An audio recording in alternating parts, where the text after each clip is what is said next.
চিত্রাঙ্কন প্রতিযোগিতায় অংশগ্রহণ করে সুরামণি কি আর্ট করলো এবং শেষে কি গিফট পেলো এবং গিফট পেয়ে সে কান্নাই করে দিল, সব কিছুই শেয়ার করবে এই ব্লগে। আসসালামু আলাইকুম। এই তো সুরামণির বাবা সুরামণির জন্য একটা ফর্ম নিয়ে এসেছিল যে মেয়েকে চিত্রাঙ্কন প্রতিযোগিতায় অংশগ্রহণ করাবে। এলাকার মধ্যেই তো মেয়ে যাবে, রং টং করবে। ও আবার আর্টের প্রতি ওর আগ্রহ অনেক।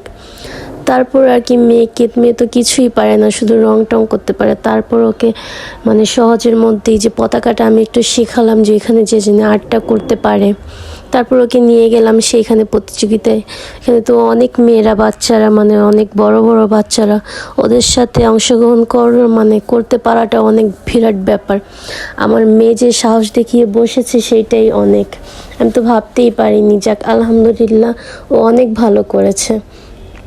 তারপরে এই দেখেন কত মনোযোগ দিয়ে সে আর্ট করেছে। এই যে সবার আগে তার আর্টটাও শেষ।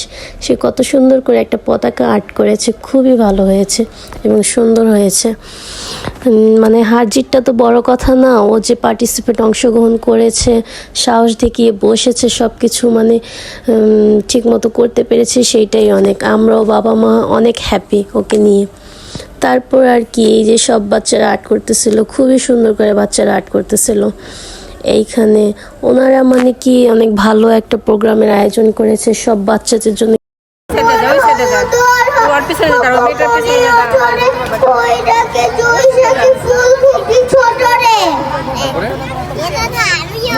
এই তো সুরামণি পেন্সিল গিফট পেল, কিন্তু সে তো খুবই কান্না। তাকে কেন পেন্সিল দেওয়া হলো, তাকে কেন বড় গিফট দেওয়া হলো না, সে তো আর এগুলো বোঝে না।